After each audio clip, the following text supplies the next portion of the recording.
अस्सलाम वालेकुम। मैं सिद्धी मिठोर बाबा आला मौज़ू कलाम। वाह कंहिं ख़ूब चयो आहे, मुर्क हिकु अहिड़ो गुल आहे जंहिंजी ख़ुशबू आहे।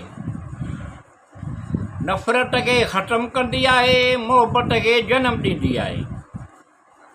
वाह कंहिं ख़ूब चयो आहे, मुर्क हिकु अहिड़ो गुल आहे जंहिंजी ख़ुशबू आहे।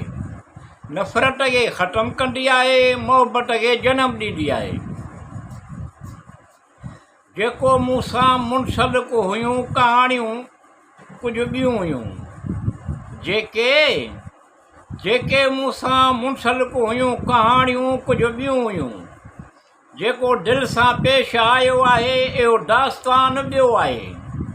वाह कंहिं ख़ूब चयो आहे, मुर्क हिकु अहिड़ो गुल आहे जंहिंजी ख़ुशबू आहे।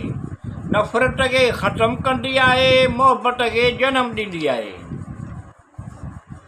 दिलि सलामत आहे, हसरतूं घणियूं अरमान घणा। दिलि सलामत आहे, हसरतूं घणियूं अरमान घणा। दिलि सां कहिड़ी तरह विसारियां, उन जे ई तरफ़ ध्यानु आहे। वाह कंहिं ख़ूब चयो आहे, मुर्क हिकु अहिड़ो गुल आहे जंहिंजी ख़ुशबू आहे। नफ़रत खे ख़तमु कंदी आहे, मोहबत खे जनमु ॾींदी आहे। उन जो अहिड़ो अंदाज़ ॼणु लाज़वाल, उन जो अहिड़ो अंदाज़ ॼणु लाज़वाल। उन जो कमाल आहे, पर उन में बि उन जो चाल आहे। वाह कंहिं ख़ूब चयो आहे, मुर्क हिकु अहिड़ो गुल आहे जंहिंजी ख़ुशबू आहे। नफ़रत खे ख़तमु कंदी आहे, मोहबत खे जनमु ॾींदी आहे।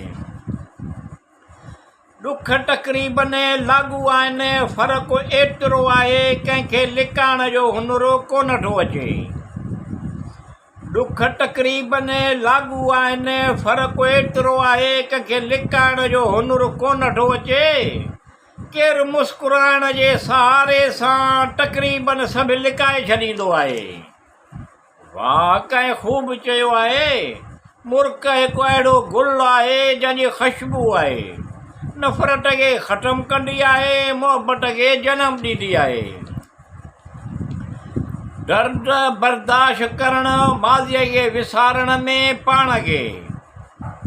दर्द बर्दाश्त करणु, माज़ीअ खे विसारण में पाण खे।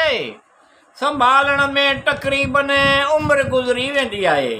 वाह कंहिं ख़ूब चयो आहे, मुर्क हिकु अहिड़ो गुल आहे जंहिंजी ख़ुशबू आहे। नफ़रत खे ख़तमु कंदी आहे, मोहबत खे जनमु ॾींदी आहे। ख़ुशि अख़लाक़ ऐं हमदर्द बणिजणु घुरिजे।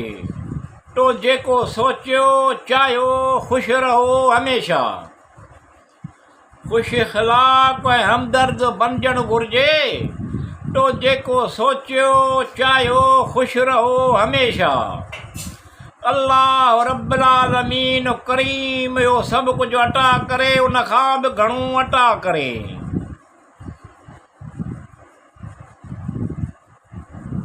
ख़ुशि अख़लाक़ ऐं हमदर्द बणिजणु घुरिजे।